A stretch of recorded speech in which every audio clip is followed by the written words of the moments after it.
Hi, everybody. Welcome to FEMMES at Large and whatever we want to talk about. I'm January. And I'm Marz. And today we got a heavy topic we got to talk about. You guys have probably seen a lot of discourse about it, but basically the episode is FEMMES at Large presents Femininity and Jerrod Carmichael. Because since maybe 2 weeks ago, I've been telling I'm like, Marz, I don't understand this. I really want to get into it, and we've tried to give it chances with each episode, but we're more confused. So we really thought that this would be a perfect topic for today. So we're gonna get into that. But before we get into that, we're gonna get into some of the media and all the crazy stuff that's happening right now. Marz, what is going on? What is happening? Absolutely. So I don't know if this has all been 1 week. If it is, that's crazy. But for the past 2 weeks, the rap girls have been getting into it in a way Yeah. that I feel like we have not seen in a very long time for it to be this many people. So I again we had a hip hop episode, but we focused specifically on femcs. So I'm not as versed in the rappers of today, but these are pretty big hitters. So it's kind of hard to not know what's going on. So okay, so from a layman's girly speak perspective, this is Yeah. my understanding of what's going on. There's the big three, which is kind of what I guess socially everyone has decided as the largest, like hardest, best male rappers of today, modern. We're not talking Biggie, Pac, and whoever would be the third one in that era anymore.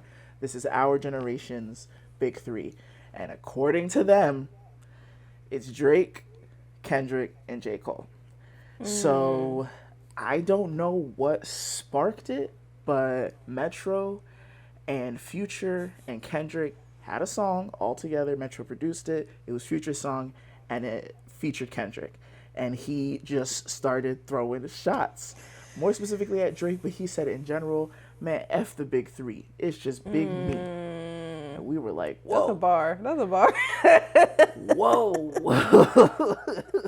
All the tweets keep saying because we talked about this as well, that what's his name, the comedian that was on Shade of Sharp, I can't think of his name right now. Cat Williams?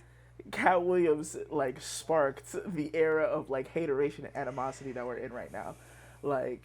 It really opened a portal. I don't know.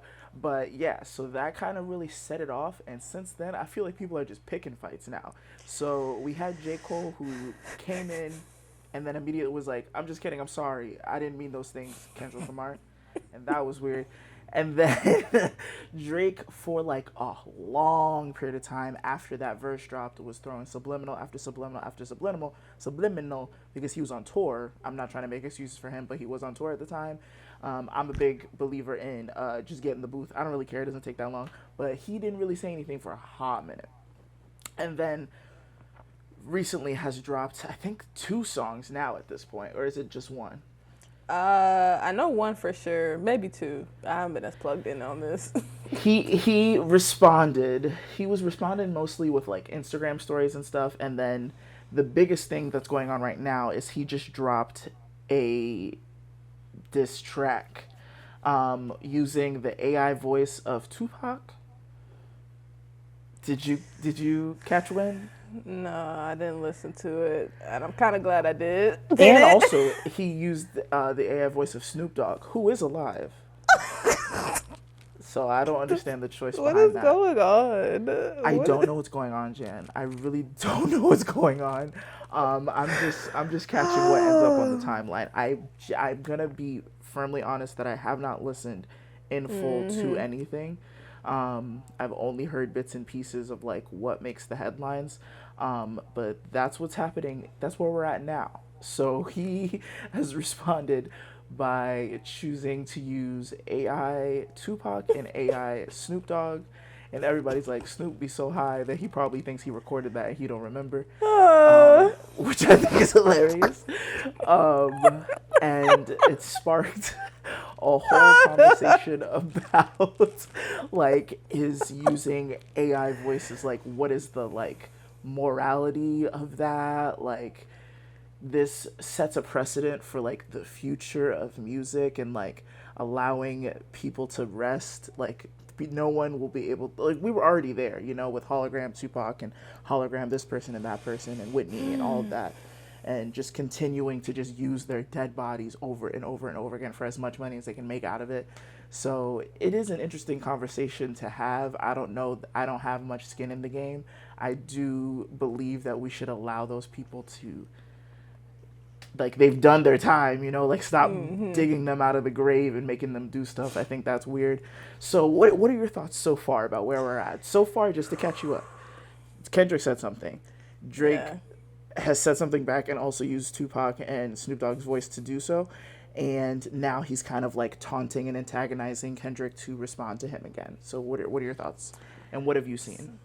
It's so interesting because I think high school me would have been so into this. I would have been like, oh my God. Oh, yeah. Blah. If this was high school Drake? Bro, high school, like, you know, and Kendrick and stuff, like, I think I would be so, like, into this. But now that I'm older, it just looks like a bunch of men having midlife crises, like, in real time. Like, I don't think so much Kendrick, because I think Kendrick is just, like, whatever. But it's like, at this point, like, what are we trying to prove? That this is, I don't even have to hear them to know that they're probably not that great. And, like, it feels like a waste of all of our time. I think the conversation of AI coming up is interesting because now it's an issue. But during the strike, I heard crickets for the film strike. I didn't hear anybody give it insight or nothing, even though it's another creative medium that's going to affect all of us. So I think it's interesting that now, because it could affect these mega rich artists, that it could be an issue. But I do agree that, like, bringing the dead and, like, making them their holograms and their AI voices create more money for you is, like, actually sick. Yeah. But, I mean, what's the difference between that and, like, artists dying and the record label making all this money off of them for, like, ever? So, yeah, no, I think it's just, like, a lot going on. And I feel like if, like, hip-hop fans, like, took a step back and looked at, like, the bigger issues of things, of just, like, instead of the beefing, more so of just, like you said, the issues of AI and all that, and, like, also respecting women artists, too. Because I think now it's like, okay, this is interesting how now it's more so women artists are kind of, like, just chilling. They're not really beefing as much, and they getting stuff done. The music's better. And then you got these people, like, arguing who's the best when they're becoming obsolete eventually. Like, yeah, you're going to be a legend in your own right, but, like, at what point is it just, like, it's time to sit down. It's time to hang with your kids. It's time to, you know, like, let's focus on other things. So yeah, it's just this beef doesn't really, like, pull me in like it used to, and it makes me sad. No. But I think I've just kind of grown out of it overall. I don't know how everybody else feels, but yeah.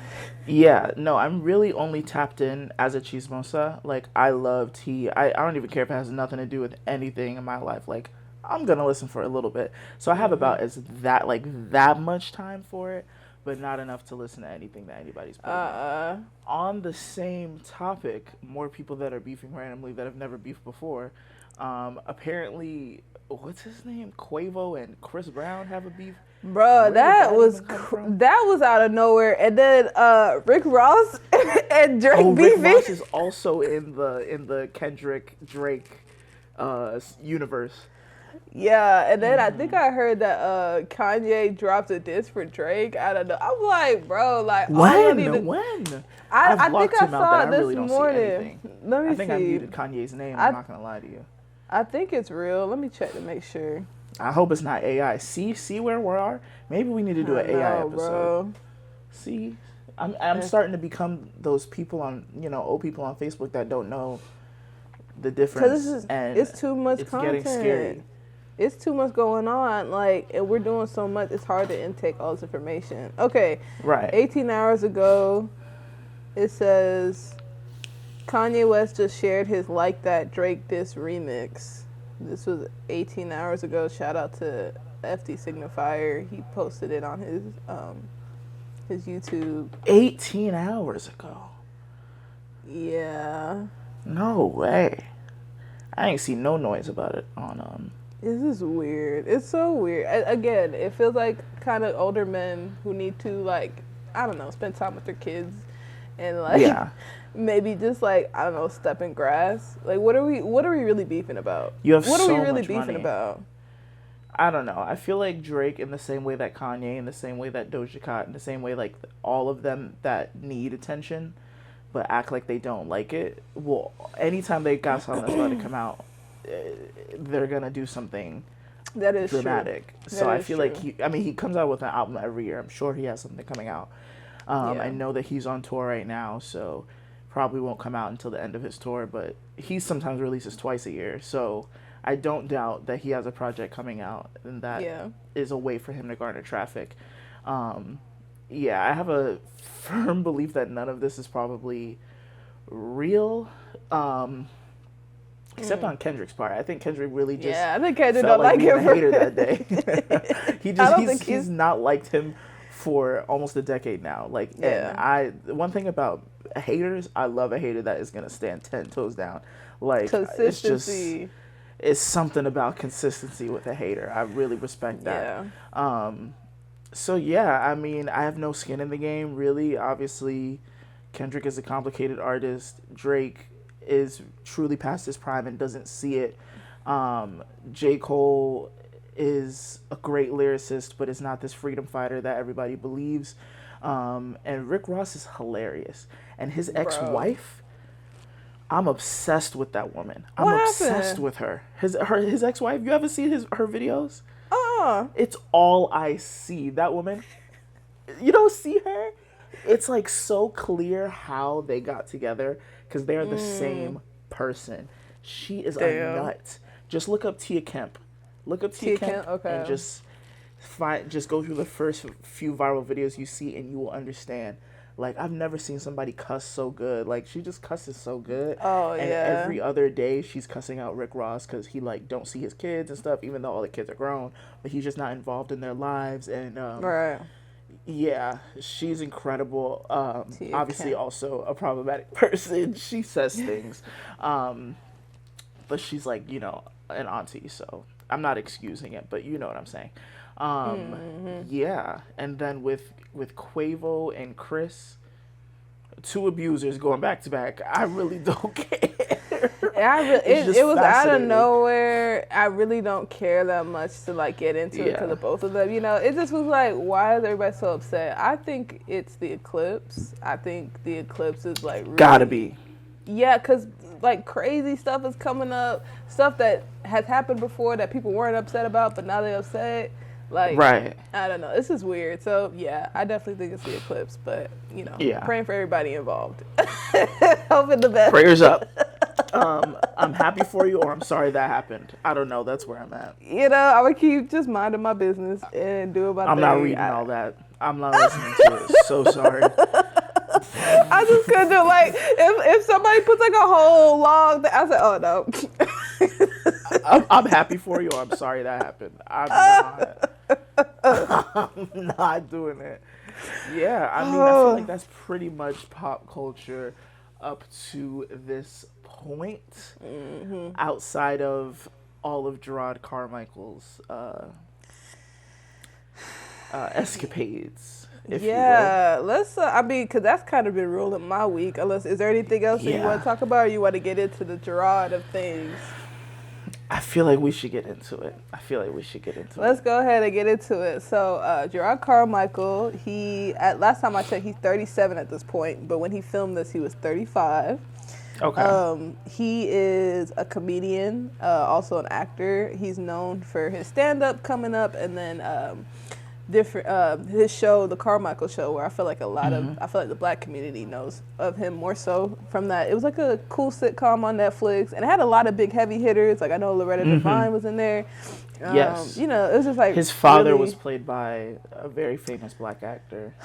I can't think of his name, and it's like so I can't think of his name right now. So good, but it was a great show, and he's done HBO comedy specials and documentaries that I actually had a chance. I went through all of it because after the first episode of his show, it's called The Reality Show, but it's basically like he describes it as a Truman Show version of his life, where cameras are there at some of the most cringiest and like maybe just like inappropriate times of his life, no matter who's there, his friends, family, like you get I guess a real view of everything. And so after the first episode, I was just very perplexed and confused.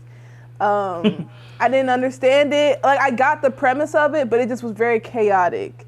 It was chaotic. Marz, what did you feel about the first episode? How did you feel when you first watched it? So I am a constant purveyor of the uncomfortable. It's truly, as far as like the media that I consume, I feel like I do know why.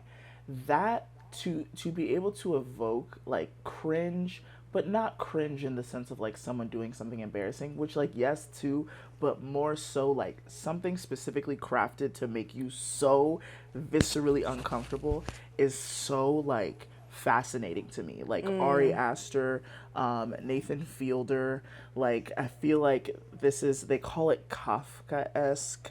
I'm not as familiar with that artist, unfortunately. I feel like I should at this point. But that genre is so intriguing to me, and I ingest a lot of that media.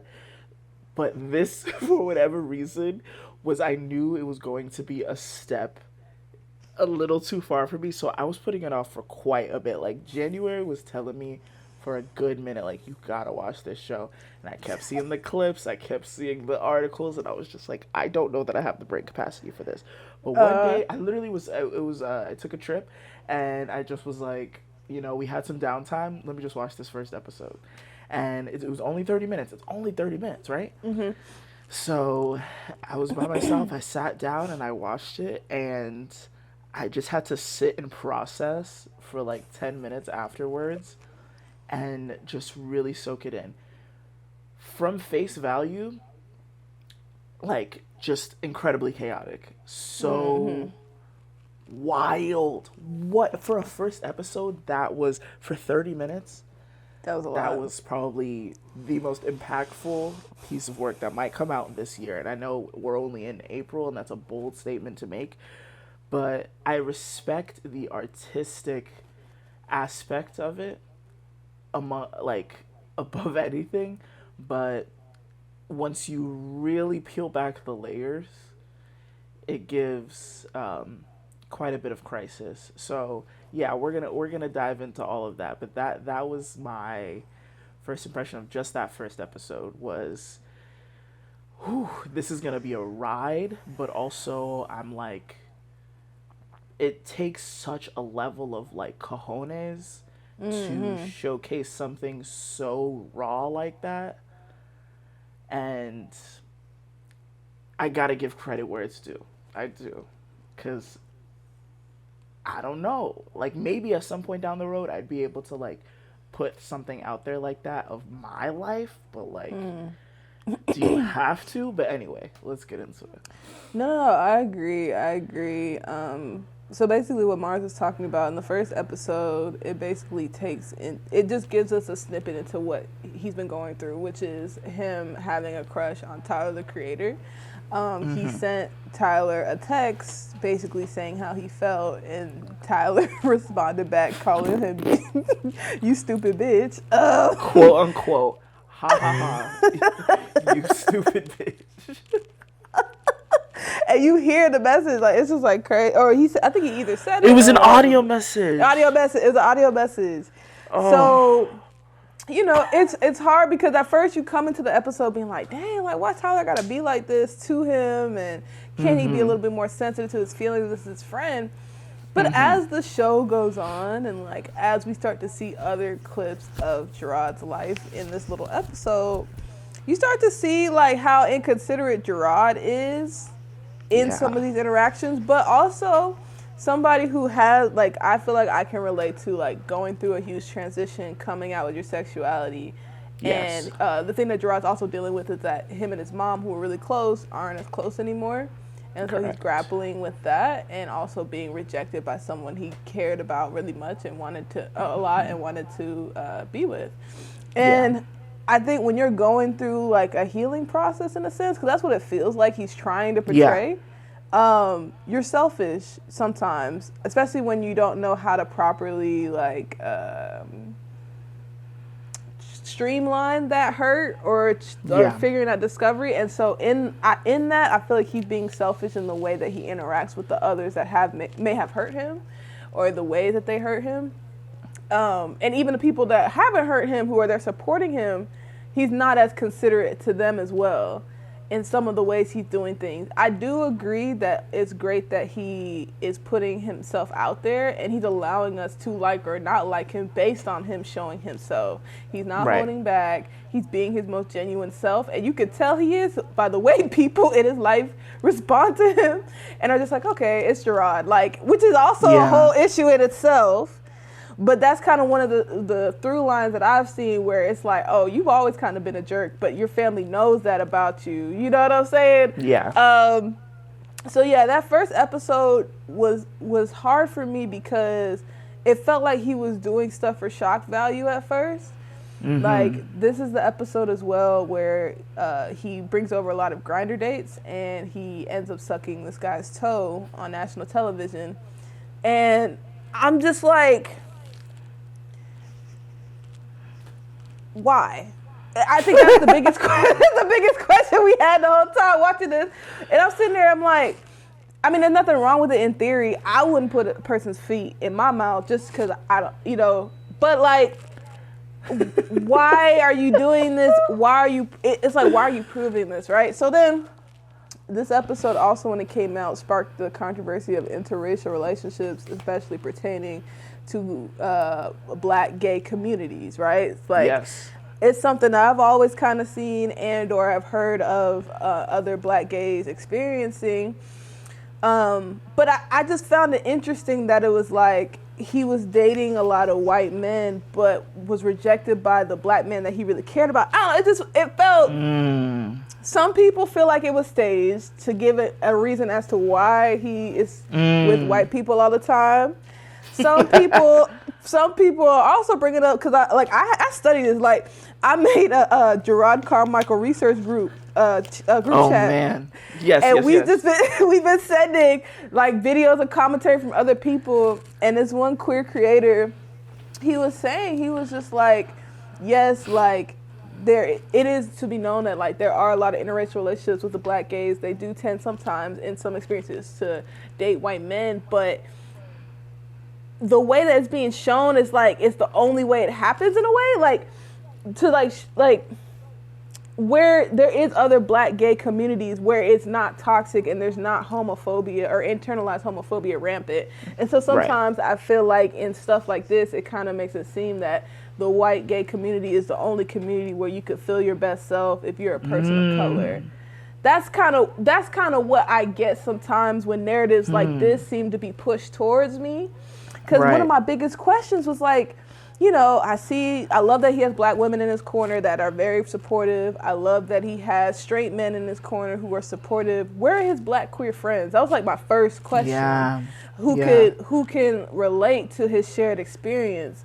Now we see it coming up, I guess, for episode 5. We see that he is hanging out with a Black gay man. But why did it take the 5th episode for you to show me that? Who's really in your circle? And during this time of healing, you need community. And not saying it can't be community that doesn't look like you, like you know, that's that can't happen. But I feel like it is interesting that we don't see any Black queer men or Black queer people in general to give the perspective of like, I know what it's like to be from a Black family who doesn't fully accept who you are. I can relate to that. Like, I feel like that's one of the pieces that was missing that kind of like I felt for him, you know? Yes. Yeah. So yeah, that was a lot. Episode 1 was just like a lot. He ends up getting an Emmy. He tried to invite a grinder date, and then he ended up inviting one of his friends who actually, the masked guy, I don't even know. Yeah, he was actually the realest person in the room, in the show, who actually was calling him out like, this isn't a really Truman Show. This is just like exhibitionist. This is like a narrative that you're constructing. Is this really real life? Like, why are you doing this? And I think those words really like echo throughout the whole thing. Cause like every time he's interacting with other family members and friends, I'm like, this is exhibitionist. You know what I'm saying? There's a camera right there, right next to their head, dude. It is. Yeah, no, that character, whoever they may be, truly set the tone for this series. And they Mm-hmm. used a term that I have, like, I will probably continue to use, where they're Yeah. like, there's private, and then there's public, and then there's masturbatorily public. Mm. Like, this is publicity to a level of, like, almost insanity. Like, your most intimate moments, your most, like, vulnerable, embarrassing, beautiful. Like, yes, there is some incredible things to be created out of such a feat, or like such a medium, but to what extent, like what to like the consequences of being bad equal the good, you know? Mm. And it's just like this weird, like, it's this weird realm to live in. Yeah. There was something that you touched on earlier in regards to the dynamic of black gay men and their white counterparts being so prevalent, specifically in media.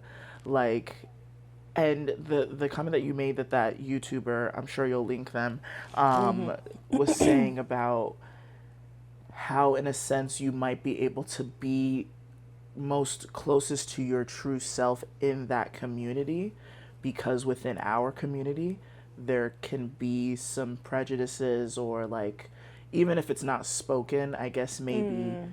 a lot of us unknowingly feel like we're being judged in those spaces, in predominantly black spaces. So that might be Mm-hmm. why they might gravitate towards a white partner. Again, this might be a conversation, we said this on the phone, this might be a conversation for more for black gay men to be having. Mm-hmm.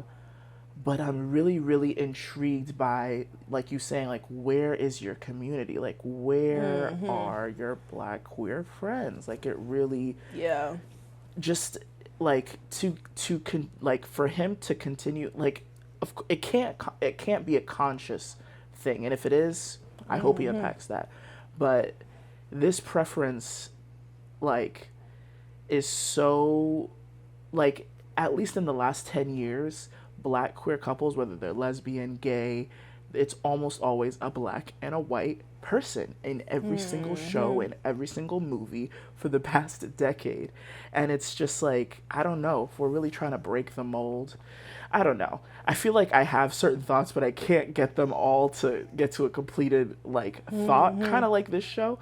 Um, but it's just like that aspect of it, I hope we dive into a bit more as the Mm-hmm. show goes on, and he doesn't shy away from it, because, as we can see, in some of his stand up and his commentary, he makes these really off color jokes about his dynamic with his white partner that have got him under fire.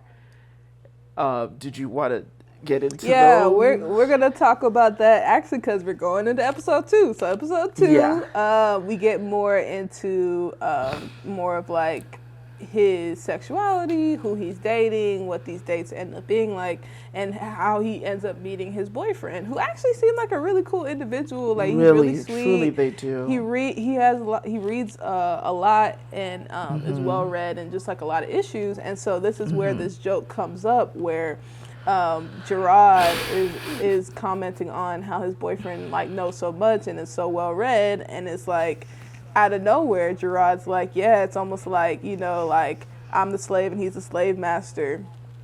And Slave Master's son, slave master's son. specifically. The joke, because we don't want to take it out of context. If the Correct, thank context you. will help, I will offer it to you. Please. But the joke is essentially that it's like his boyfriend is like the slave master's son that sneaks in and like reads to him by candlelight. And then the crowd goes, "Oh." He's like, "Don't groan." My boyfriend also doesn't like that joke. That joke is for me. Like, that's why he's so great. He hates that joke too. I might be Yes. missing some pieces, but No, that was it. that's That the was crux it. of the. That was it. Because when I heard that, it's one of those moments you're like, la di da, and then you're like, what? Like, Yeah. what I would remember provoke you to rewinding. say that? I was like, 'Cause, "What like, did we say?" Cause what would make that be your first thought? And like, why do you want to put people through that? It felt very self-deprecating. It felt like something that, like, he fetishizes in a way. Cause like at first I was like, okay, love is love, right? You date who you love. Like, I know how I feel loving who I want to love, so I don't want anybody to tell me different. Okay? Of course. But it's like when there's a fetishization attached to it, when there is self-hatred attached to it, because like you can't tell me that's not self-hate. I don't know, like that's the one thing that I feel like you can't really like explain to me, just because it's like, it's one thing to just be like, okay, I like, you know, someone to kind of like, I don't know, because you know there's some people that like, what's it called? Where it's like dominatrix, like they like being the sub, right? Yeah, degradation like, and stuff. Degradation, they like being talked down to. Okay, but when it comes to slave and like connotations to slavery, why are you bringing it up? Why, like your boyfriend's not even on that wave? He's a pretty progressive guy, blah blah. You brought that up unprovoked. Yeah. It, to me, it felt like a deeper issue of like, something's going on inside of him where he feels like he doesn't deserve love for just being himself and existing as a black person. Because, like, why would you bring that up out of nowhere? Like, so that was kind of like my biggest thing. But then also it upset me because it's not coincidental that stuff like this gets picked up for big national, like, programs and shows. Because, like, I think, like, working in film, you realize that in order to get stuff to a studio, you have to pitch it to them. You have to have an actor ready, an actor or somebody that's like pretty prominent attached to it that they can relate to or think is worthy. And you have to have the funding for it. Like also know where you can get some funding. But then also have a pitch, a story. Why was this accepted? Why was this seen as, oh yeah, for sure, let's go ahead and let's get his production company in, like, whatever. I think that as a black person, I'm sorry, there's a responsibility that you have for the images that you uphold to a degree. Now, of course, black people are not a monolith, and I don't believe that one black person represents us all. But by default, you putting this on TV is making it like, okay, so this is what the black queer community does. This is what black gays do. That's not, it's not fair. It's not fair. Granted, these studios, they got rid of their DEI people. They don't really care about any of this. They don't care how it's going to be portrayed or how it shows a whole subset group of people unless they get canceled for it. But like, I just feel like it's really problematic to bring stuff that you're wrestling with into this space that gives white people basically a license to be like, oh, okay, yeah, like that's what's going on. Okay, then it's fine, because it gives them a path, whether subconsciously or consciously. It gives them the path so that they can treat other black gays or black queer people like this. And it's just... Exactly. How do you feel about it, Fran? What was your interpretation when you first saw it? Yeah, I mean, you know, as someone... This is a really cool conversation that we get to have, because you get to come at it from film perspective and I get to come at it from, like, amateur comedian perspective. And I feel like we're able to, like, kind of cover both. Just wanted to point that out. But... from my humble amateur comedian perspective, I mean, he definitely comes from the school of the Chappelles and the, you know, the men that came before him, black men specifically. Because at the end of the day, he's still a black man. And that mindset, I feel, though he is queer and more progressive than his counterparts, he still subscribes to that, like, anything goes, you know? Like, oh, too bad, so sad, you didn't like my joke. You just don't get it. You know, like, you're not a comedian. You don't get it. That's exactly what he says. I, like, yeah, sure, freedom of speech, you know, how you create your art is how you create your art, but I do agree. You do have a certain responsibility as a black person first to, like, it would be one thing. It always comes down to who is this joke being told to? Who is that audience on the other side of that camera that we never get to see? And if you look around the room, more often than not, Right. it is not us. And Right. so, though, like, not to say that it would be more justifiable if it was told to a black room, but I don't know. But I think, yeah.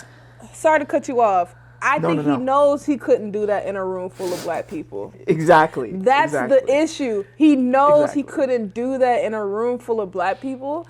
And I think That that's joke what's would up. not land. It wouldn't fly because people would walk. I would walk out. Why are you doing this? And then like when he brought up like, oh, have y'all ever tried slave play? Like, yeah, I get it.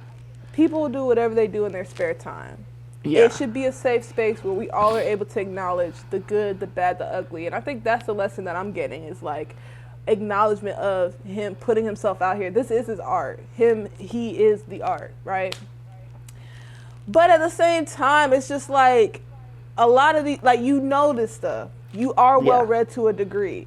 Yeah. Why, he's incredibly well read. He's a smart guy.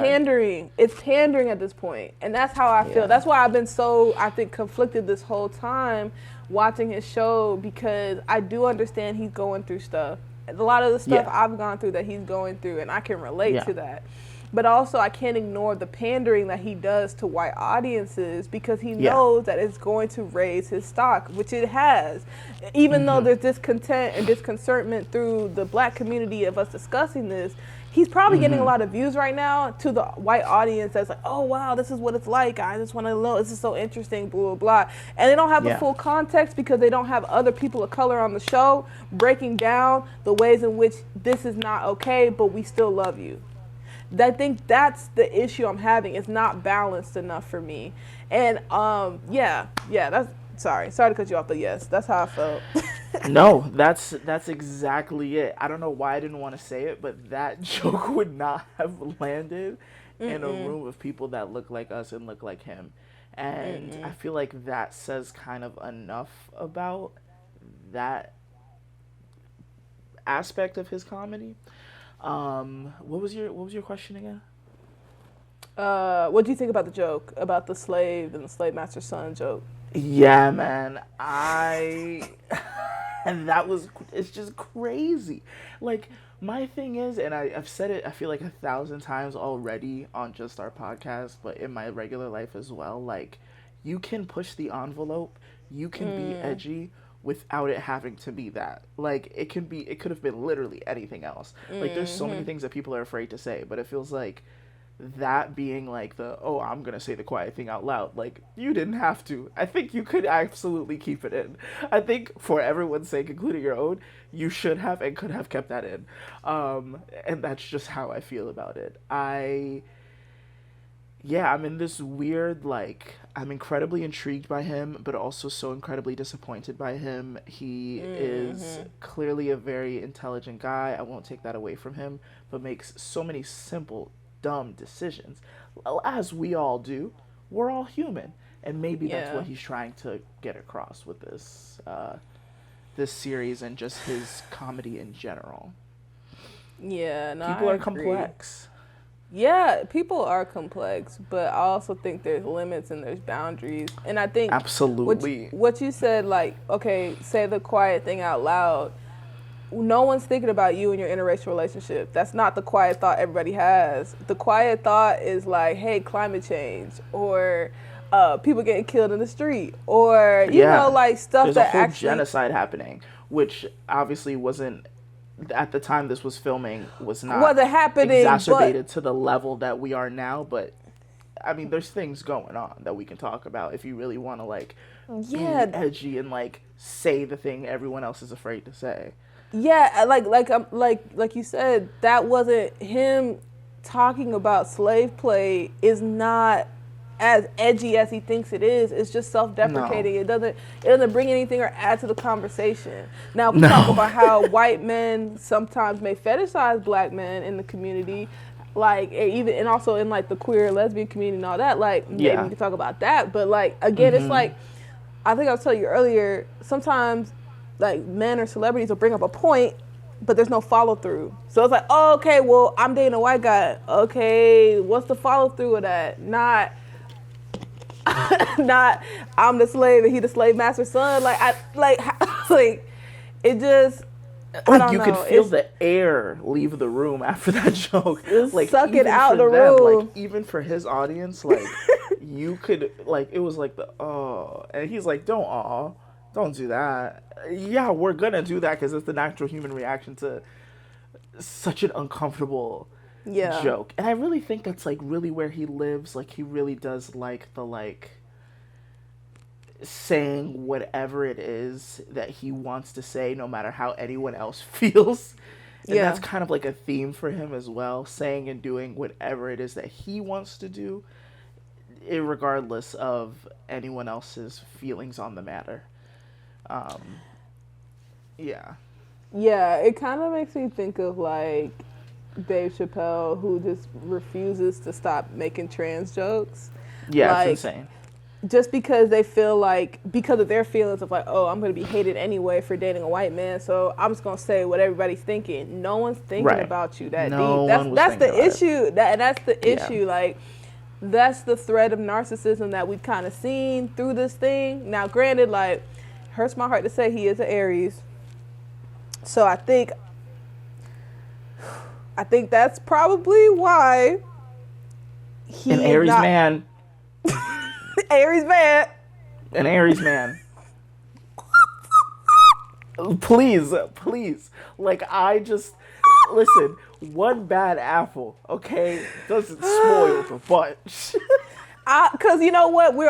Me and Marz are both Aries, okay? We're going to have an And Aries, remember Mariah Carey. Remember Lady Gaga. Remember Diana Ross. Like, remember Ari Lennox. You know what I'm saying? Ooh. Like, and were those all women and Lady Gaga? I was going to say black women. I think just hold on to those, okay? Every time you want to say something nasty. And think of Aries. us. Think of us. Because we're not doing those things. Anyway, you can continue. Yeah, January. no. We have to dissect this because, you know, Aries get a lot of flack for, you know, we do. We can be stubborn. We fiery. We feel how we feel, and I know it's because we're just loyal and passionate people. But then we have people over here acting a fool on national television, and I can't claim him for real. I gotta act like I can't claim him for real, because why are y'all making us look like this? I can't. But yeah, I feel like with Jerrod, I applaud him for being so open about his experience. But the narcissistic threads in here and how he treats his family and friends, it's hard for me to really empathize. But then I thought about how that's the beauty of the show, because it's supposed to be just like reality. It's not supposed to be a story. Because I think that's what I was bothered with. Because I was like, what is the point of this? This isn't a story that I would like. I'm not empathetic with the main character. Or if he is a villain, I'm not understanding him for real. But then it's like, no, this is just his life. This is just what's going on. But yeah, so that's how I kind of felt, especially after episode 2. So then going into episode 3, we learned that Jerrod is cheating on his partner that he just got with. He cheated on him, I think, twice on camera. On camera. Or at least admitted to it twice, but we know 3 times he has cheated. Like, he admitted that he cheated on him like 3 times in the span of like this being filmed.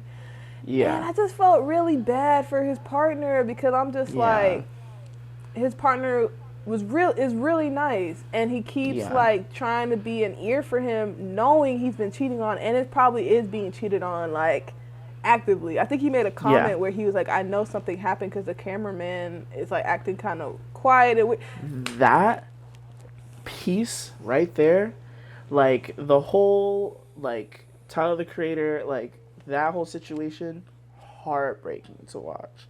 Heartbreaking to watch. But to have him sit there in that room with a therapist when they're 6 months into their relationship, couples therapy 6 months in. Right. But we'll move on. With those cameras and say, yeah, you know, like, I really don't have any complaints. Like, I don't even have time to cheat. Like, where would I have time to like step outside? He said that camera panned over to Jerrod as he's talking, and is like, he can see the cameraman zooming in, and that's when he was like, clearly everyone else in this room knows something that I don't. And as he's been so empathetic, he's been so understanding. Like, I feel like there's always that dynamic of like that type of person and like someone in their life that will find excuses for them no matter what. And yeah, it breaks my heart. And obviously, like we said at the top, people can change. Not to say that he can't, but if you decided at the top that this was monogamous, and then the minute you're on the road, you're back on that app, scrolling through headless torsos. That was sick. That was sick. That was sick. That is like, and that's to the point where he brings up that he feels he may have a sex addiction and starts seeing a therapist for that specifically. And I mean, he really, really is laying everything out on the table. He's putting it on Front Street. Like, yeah. I respect that, and I don't want to, because I think you can get addicted to anything. I think it is valid. Yes. I think you can have a sex addiction, but I just need more accountability. I feel like he's not being as considerate, and he needs to break up with his partner. He cannot keep doing this to his partner. The fact that they're still together after everything has aired, I don't know how his partner's doing it. Because at the end of the day, to this day. Yeah, I think they're still together. I think so, because when he was on The Breakfast Club, he was talking about, I love my boyfriend, he's so great, blah, blah, blah. Oh, so I'm boyfriend. Yeah, he did say that. I'm assuming it's the same person. Yeah. It would have to be, right? I think so, but I'm going to look it up. But, yeah, I just feel like with Jerrod, like, it's one thing to be like, okay, yeah, I cheated, I know I did, but at what point are you just going to, like, stop putting him through this? And at any point, he could have made a polyamorous relationship, because I feel like his partner would be okay with that. It felt, to me, I'm just like, why are you okay with continually, like, lying to your partner? Like, that's problematic, too, because it's like you're asking for this vulnerability and this openness from your mother, your friends, your father, as we'll see in the 4th episode, but you can't take full accountability and like stop putting a person through this. Like, or just own up to it at the like the scheduled therapy session that you brought them to. I don't get the point of lying in therapy. We've all done it, but like to bring someone else into it to lie to their face, you could have lied to him in private. That was crazy. That was a lot. But again, like we said, we applaud him for being honest, but at what cost? So I think going in more into the 3rd episode, we see his relationship with some of his friends, and he goes into more of like what they mean to him and the things he's done. One thing he goes into is how he has his friend Jess. Her name's Jessica, right? I can't remember her name. Yeah, she moves to New York, and at first she's staying with him, but then he's like, I don't like this anymore. So he moves her into another apartment. But the catch is that he only had the apartment for one lease. Like, he's only paying one lease. Like, he didn't have it more than, not one lease, 1 month of the lease. And so that really upset me, because I was just like, she probably, like, I think she's a teacher, or like a former teacher. So she was on a teacher's salary. It seems like you promised her all this time you're going to take care of her. And now you have her coming out to New York without a stable living situation, and you just complaining about it and not addressing it up to her up front. Why do we see everything else, but we don't see you addressing her and being like, hey, friend, like, here are the house rules. Or, hey, friend, I'm not really feeling the situation. How about I put you in this thing for a month? I'm going to see where I can get started, and we go from there. It just feels weird to me. What were your thoughts on that? The way that he treats his friends, like the way he treats his partner is so obviously abhorrent, but the way that he treats the friends in his life, like, I feel like everyone knows someone with those characteristics. Like, everyone has that friend that they're not going to show up on time, or they may not show up at all, or they'll disappear. Like, it's not an uncommon thing. It's just like to see that selfishness, like, so unapologetically on screen, and like he's just like take it or leave it. Like, so specifically with her, like, you can tell they have all these old videos and pictures, like they go way, way back. And it felt like when they were younger, he was probably always like, when I'm famous, like, you don't have to worry about nothing, blah blah blah blah blah. And I'm sure he's Right. been telling her that like their whole lives. And now it's finally time to pay the piper. Now it's finally time to put up or shut up. And you have someone that wants to enter the same field as you, like, and there's, he did try and set her up with an casting, like what is it called, at one audition, Yeah. and Uh-huh. he hosted her at his house, and then ultimately got uncomfortable, and then just threw her into this random apartment without expressing to her the least requirements. And he's just such a flighty person. Like, I have been flighty so many times in my life, and so I unfortunately see so much of myself and so many aspects of myself in him. But it just reminds me like how far that I've come, and like how much work is necessary to be a good friend. Like, it's not just like, he's not even doing basic things like calling people back, like, you couldn't show up to your friend's wedding in the correct attire on time. Like, these are very, very, like, not difficult things to ask of someone that you've known for 10 plus years. Yeah. And not that even time makes it that much of a difference. It's like, if I met someone last year and they invited me to their wedding, like, that's a certain, or if I met someone last year and they ended up needing to stay with me and they needed a place and I was in the position to be able to hook them up, like, he is very much in the position to be able to hook her up with a job in the city or something that will be able to sustain her until she can find her place in film or TV or wherever, because she honestly has a great personality. I really could see Yeah. her being in anything. Like, I don't think it's just getting that foot in the door and having a friend with the level of status. Like, he's like the it boy right now of the 20s. Like, it's 2024, but like, as of 2024 and 2023, like, he is what's popping right now. And he has so many connections, and like that, like that just unwillingness, or it's just simply like, it's just because he doesn't want to. Like, it's just, I can sympathize and I can empathize to a degree, because I have had moments of not being a good friend, but it's to a certain point where we talked about this on the phone. When it comes to his relationship, when it comes to his relationships with his friends, he's not in the position to be that person for them that they need, and the person that he should be at this point in his life, to where I've like come to the conclusion that unfortunately he should just be alone. Like, just be Yeah. by yourself and rock by Yeah. yourself. Like, when I know that I'm not in the position to be a good friend to someone, or to be there for them, or to show up for them in the way that they need me to, I have to be alone. I don't get to lean Yeah. on them and cry and complain when I'm not having a good day, but then when they need you, you're nowhere to be found. You don't get that. That's a privilege. That's not a right. Yeah. And if you want all of those friendship privileges, you have to show up for your friends. You have to like be there. Yeah. Yeah, he's just like not dependable in any circumstance. He's just like the way he did her. And I hope we revisit it, because the way, like, just like you said, like the vulnerability that he's asking for everyone just for being on screen, like in this capacity, is such an ask. And everyone is doing it for him, not only willingly, but like they're truly participating in it.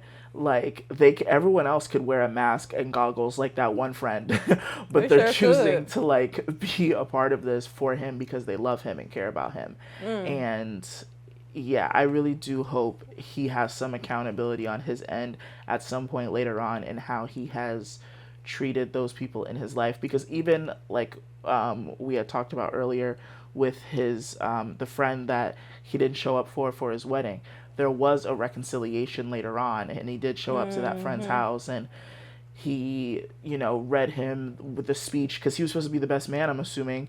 He He read him was, the yeah. speech that he would have read to him that night. And the friends seemed to like they accepted it. They were like, thank you so much, that was so beautiful. But even that, like, that itself felt very self-serving as an Yeah. apology. Like, Yeah. I'm gonna read this to you, and you have to listen to me, and I don't know. Maybe I'm being too harsh, but No, I in that agree. Like, aspect, he is yeah. not great. Yeah, I felt like that whole thing with the friend was so disrespectful. One, how elitist of you to be like, this isn't Tom Ford and whatever, and then like 10 minutes, they showed like a timestamp of where he was right before the wedding. The first was like getting the tux. Then 10 minutes before he was eating a hot dog before the wedding, and then he got there an hour late. Like, how dare you? Just don't show up. Like, Just don't show I, up. I was just like, which was really weird because like as an Aries, I know how loyal I am. Even if I'm not fully up for something, I'm gonna do it. I'm gonna be there. I'm gonna do what you ask me to because I care about you and I'm passionate. And I'm trying to figure out what he cares about because Yeah. it's not Himself. old friends. But does he really care about himself though? Because if you think about it, a lot of the stuff he does is so self-detrimental to him. Like he's pushing himself away from friends and family who actually want to love on him in that way, Yeah. and it's interesting. So yeah, that really upset me, him being that late. But then also, like you said, when he came back to the friend, one, if I'm coming back and doing that, I'm gonna be in the black shirt, black Yeah. tux. Not that ugly ass fucking. He's still wearing fur that sweater. silly fur. With a some whatever Ace of Spades, whatever the fuck kind of drink he had. Like, who cares about that? Like, it felt very like showy, or like you're doing it for the cameras, and then like to pop up unannounced, because that man did not look like he was expecting him. Right. Come in there unannounced and be like, hey, like, just come out here. I want to. That was for Jerrod. That was not for the friend. And that's what it felt like to me. And I felt like the way the way his friend reacted felt very much like how people deal with him in life. And I feel like they kind of pat him, because they know he's probably been through a lot, but they don't fully comment how they feel. Because you could see at first he was like, okay. And then by the end of it, he has his camera phone up and he's like being supportive. And the speech made me tear up, and like the old videos of his friend made me tear up because like you can see that his friend really has been down for him, and it was just like very empathetic. Like to have a friend like that who's empathetic, who cares for you, who's like okay with showing their emotions. I was like, that's so beautiful. But also I was crying because I'm like, why would you do that to him? Why would you put him through that? And like on the most special day. Like it's just very disrespectful. So that really upset me because I was just like, that's not how you treat people, let alone your best friend for years that you claim you couldn't do anything without. I don't know. So yeah, that bothered me. Yeah. And then specifically in aspects with the woman that has lived with him and now does not live with him. Correct. It just, it feels like, because I definitely have an avoidant personality when it comes to difficult conversations, and he is so extremely avoidant to the point where it's like something a step further than that. But it's like he picks and chooses, and maybe this show is a way for him to like have some difficult conversations that he's been wanting to have, because he struggles so much with it in his personal life. But he's so avoidant to the point where he will just ghost. He'll just disappear because he doesn't want to do the difficult thing and have those hard talks. So I feel for it to a certain degree, but then there's another person on the other side of that you have to consider. And at this point, at your big age, I think you need to start making some sacrifices. Yeah, so I feel like going into episode 4, right, I have some thoughts because I watched this one YouTuber really break down, because she's been a fan of Jerrod Carmichael for a while. So she was breaking down some of the She would not like this. She will not. I mean, I think she might understand it, but because like, I appreciated her stance because it helped me to understand some of the hurt and trauma he's experienced and why he may be like lashing out a little bit, or like, you know, kind of being tough on the people closest to him, because Right. I feel there's some tension even with people that he considers friends. um from like hearing what she was talking about, I was like, okay, let me go back and like watch his older docs and stuff. And he has like two or three on HBO, and I just watched them because they're pretty short. And Mm-hmm. they were good. They basically talked about his relationship with his father, and how his father had cheated on his mother. Had like actual whole other family. So like Yeah. he had Up the road. like up the road. Like he went to the same school as his other siblings, Yeah. his half siblings, and had no idea. They didn't know. Um, yeah, and so he kind of brings that up in his show, the Carmichael show that he did for Netflix. Mm-hmm. In one of the episodes, it comes to terms with that, and how his mom was basically just kind of like, okay, like I forgive him, you know, and like has let it go.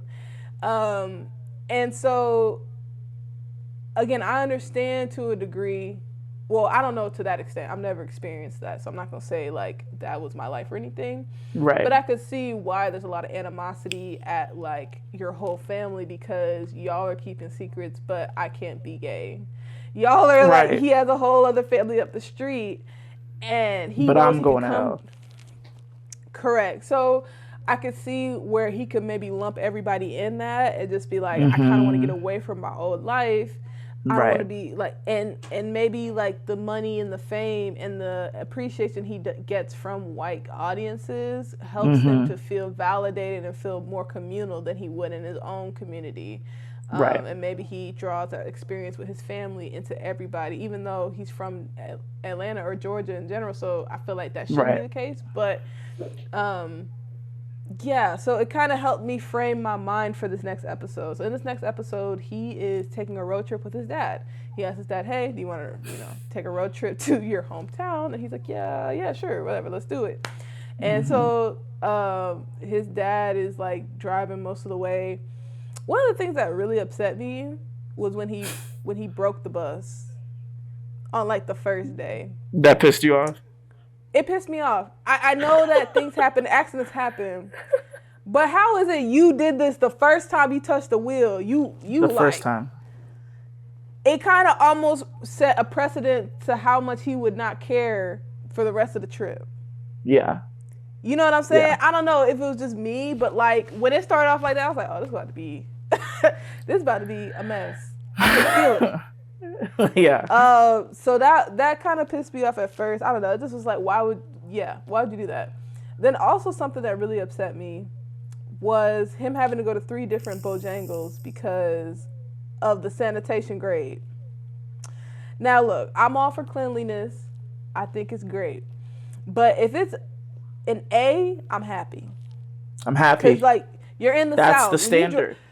When you're driving through these places in the South, like I didn't even know there were number like levels. I thought it was A, B, C, D, F. A, B, C, right.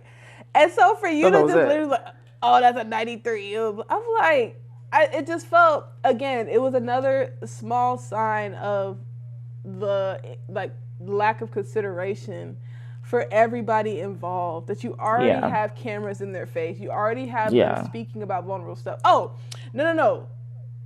One of the other things that made me mad, I'm sorry, this is the last thing I'm asking. No. The thing that really upset me was him showing the picture of his partner to his dad, of him in the I was hoping you would bring it up, because when we spoke, when I tell y'all, January was so upset that he did this. I was so upset. Yeah, sorry. No. I was thinking about it today, and like how I was going to explain, like, just like I feel like a lot of it is maybe he's trying to like desensitize them to gayness because they so clearly are very God-fearing people and assume that their son is gonna go to hell. So maybe a lot of it is them, like, him forcing it into their brain to desensitize them, but also he's just like I'm not excusing parents that don't accept their children, But I don't think any parent, upon not having met their son's or daughter's partner, like my mother, I am so blessed. She is an ally. When I tell you, she doesn't care if they're black, blue, green, gay, straight, alien, as long as we love them, they love us. Like she Mhm. will welcome them with open arms. And so I'm very like lucky and privileged in that regard, but under no circumstance do I see myself showing my sweet, accepting mother someone in their underpants It's as not the fair. only image they've ever seen of them. That's not fair to that It's man. not fair, man. That's not fair to that man. It's not. That It's that not. really. You can tell he's already like dads in general, like already it requires so much mental capacity for them to like be present, and that's not an Mhm. excuse, that's just what we've socially accepted. Like Yeah. I was literally thinking about it today, like it doesn't take a lot to be a good father, it does take a lot to be a great father, but you Mm. really don't have to do much to be a good dad.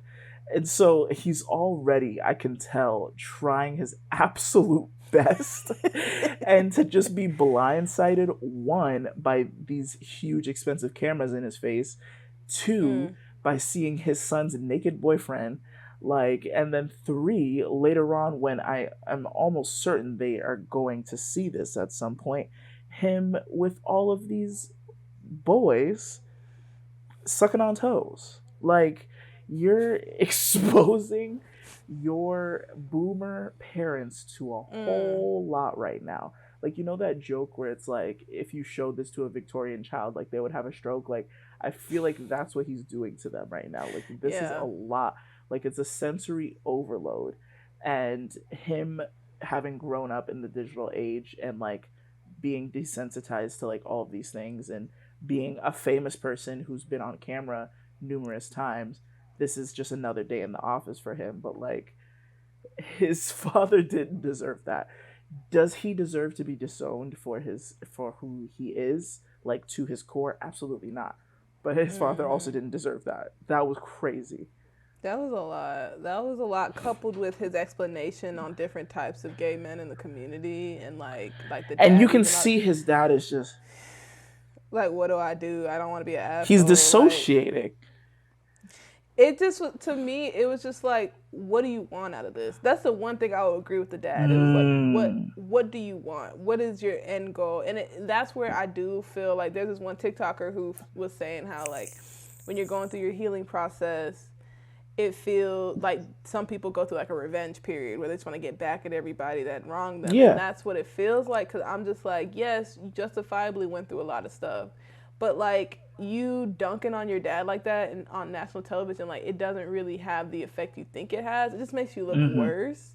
Mm-hmm. For me, the image like of that like he showed of his partner to his dad was so disrespectful, more so to the To the partner than anything. partner. Cause I'm just like, you didn't even give him a chance to like show up in the way that Why he would you wants to do show up. that? That like you don't even give him a chance to be like, like that's just so He had no embarrassing. say.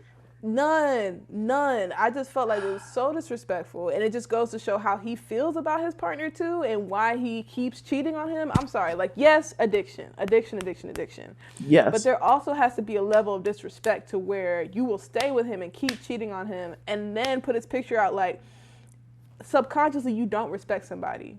You know what I'm saying? You don't even think to be like, damn, like would they even want to be seen in this way? Like, cause you're Right. thinking about yourself fully. Yeah. I'm Yeah, sure it in just his brain, so sorry, but like no, to you're that good. point, like I'm sure in his brain, like his way of justifying it, like he was like, oh, he would think it was funny. But it's like, That's not but funny. yeah, continue. No. I was just agreeing. Like that's not funny at all. I think he's just like trying to get shock value out of his family and like make them uncomfortable, and Mm-hmm. it makes him laugh. He's probably funny to him, but it's not a universal Yeah. joke that everybody It's thinks is probably funny to funny. him. That's Yeah.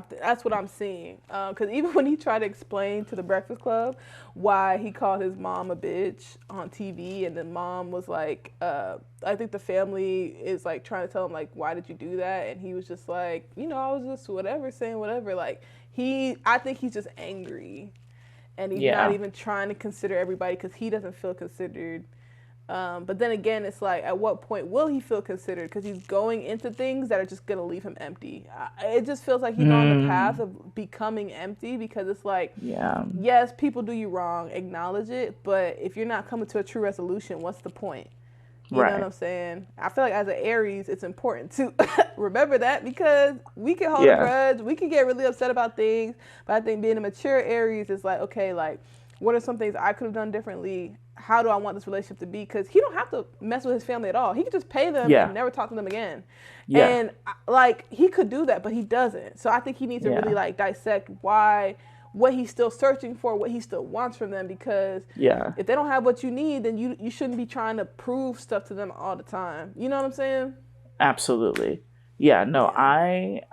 Watching this episode, I went through many like ebbs and flows. Is that what it's called? Ebbs and flows. Because coming from, like, I have this like incredible mother, considerate, understanding, constantly learning, constantly wanting to become like incredibly progressive ally mom, and then this like distant, right leaning, but like considers himself probably like independent or libertarian, whatever bullshit.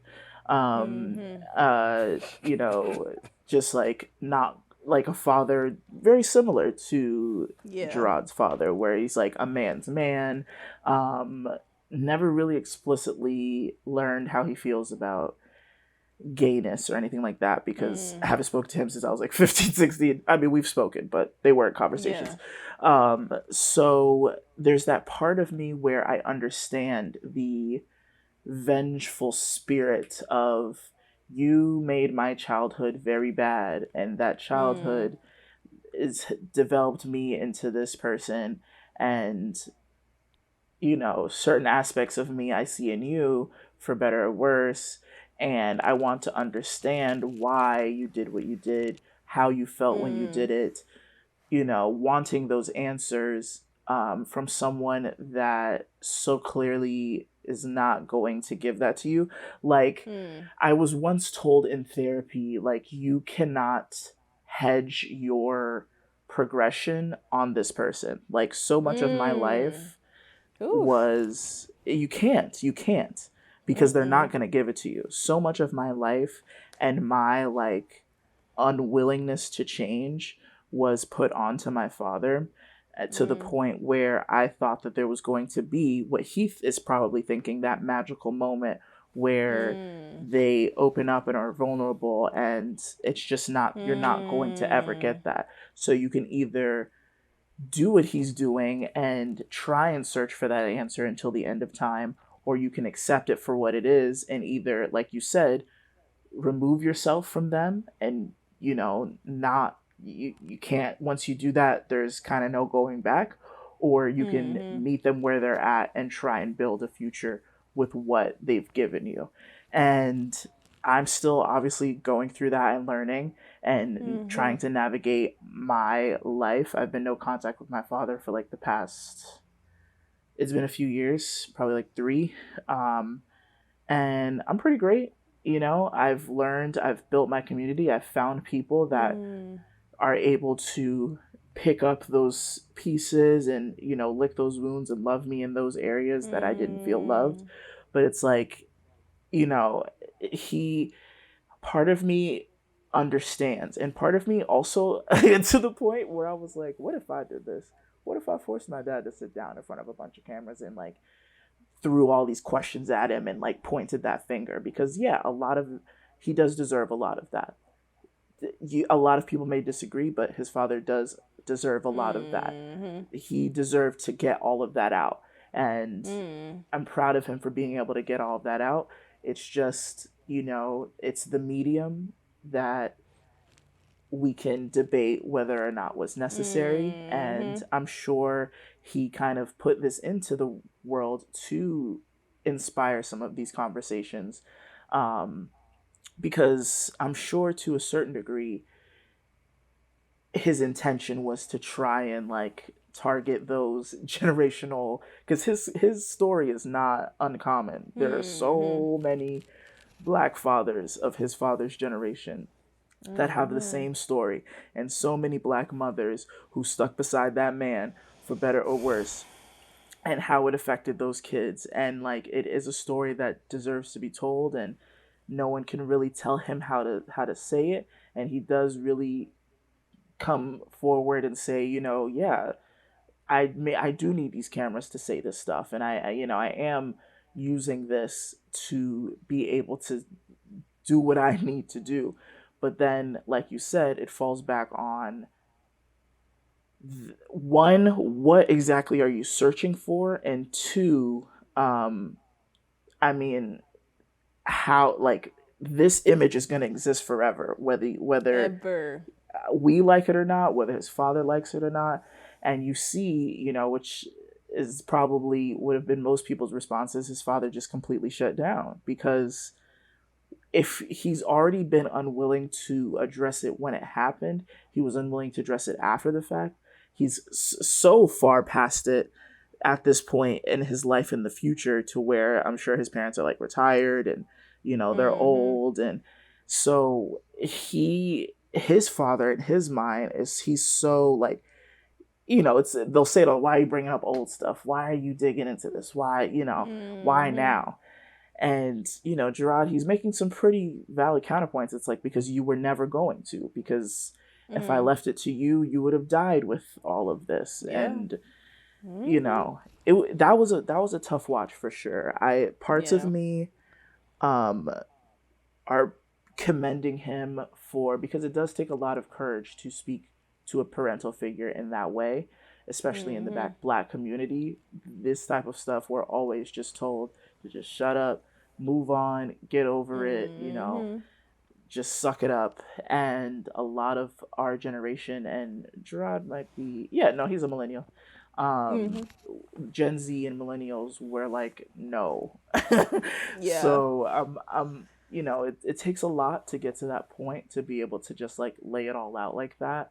But seeing that man with those cameras in his face like that, and I mean, he knew that it was coming, but to a certain point, it Mm. is kind of blindsiding.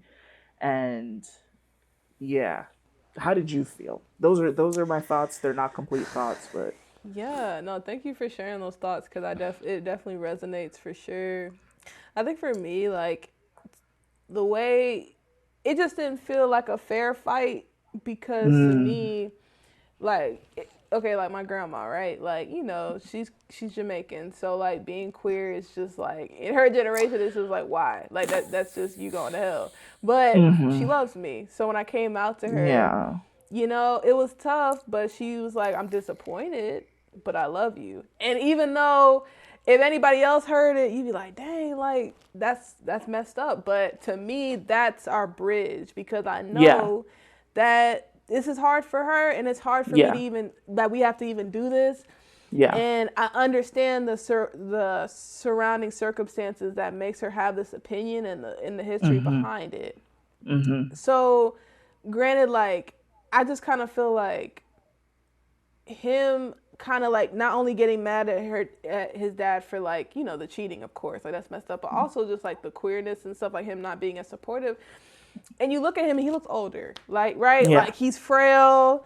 It mm-hmm, doesn't feel like a fair fight. This would have felt more fair maybe 2 years ago, or maybe when he mm, was more like, I don't know, like to me, I'm all about accountability. So I applaud him for making his dad accountable and telling him how he felt because there's probably a lot of times he tried to have this conversation without oh the yeah, cameras and maybe he dodged it. But I think the way he's going about it through this medium is not completely fair.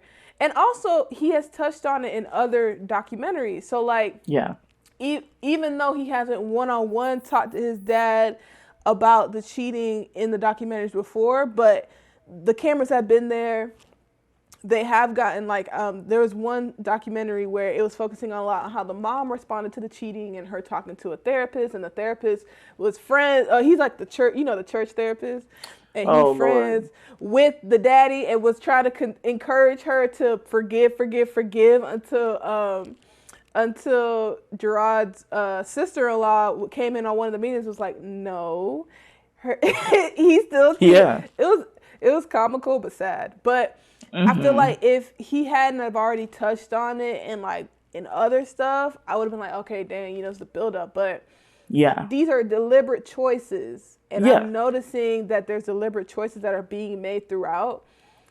I just feel like it don't hit the same because of how he's treated all his other family and friends. So this seems Right. targeted, and it feels like be a man and or be a person really with integrity, and do it off camera. To me, I just feel like it just felt like a lot. It felt like a lot, but I can understand his frustration, and I get that. I get that. Yeah. So that's how I feel about it.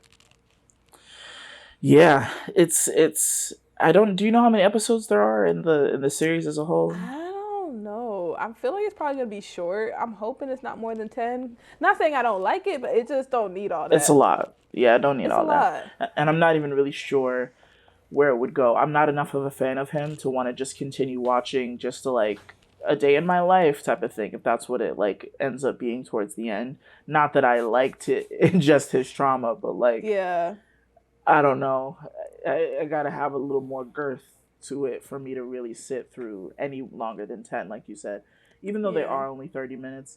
Um, but I mean, that's that's pretty much the Jerrod Carmichael as of up to episode Yeah. 4.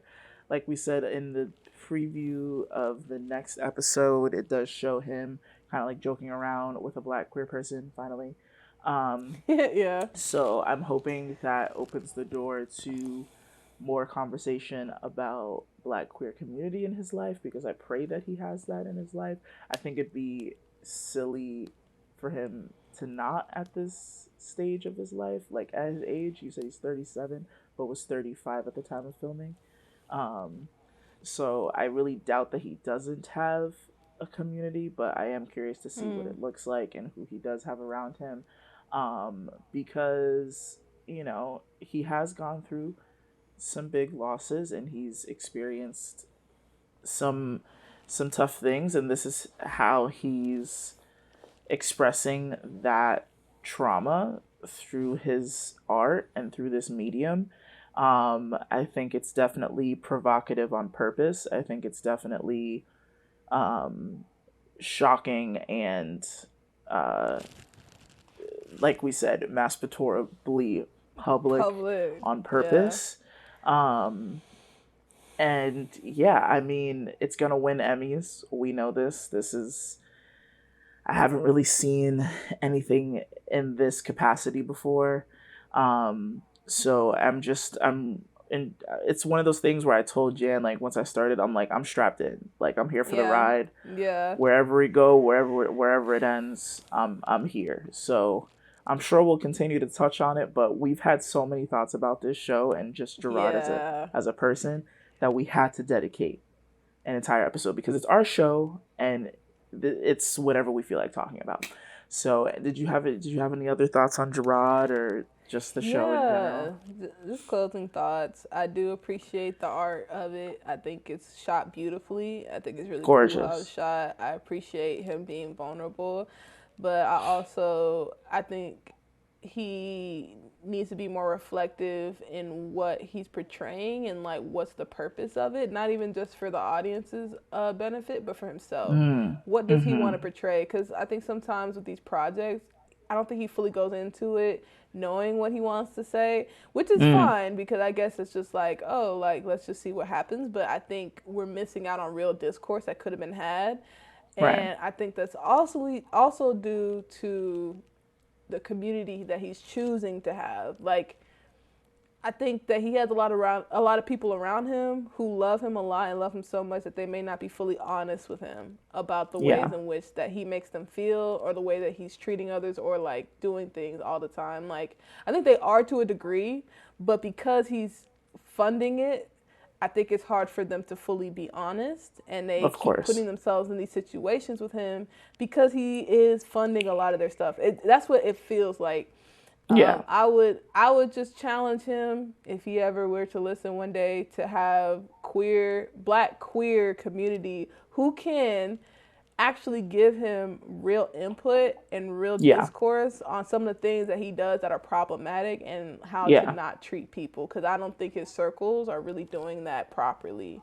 For Yeah. him to think that Charlemagne, even though Charlemagne should apologize for giving him Donkey of the Day.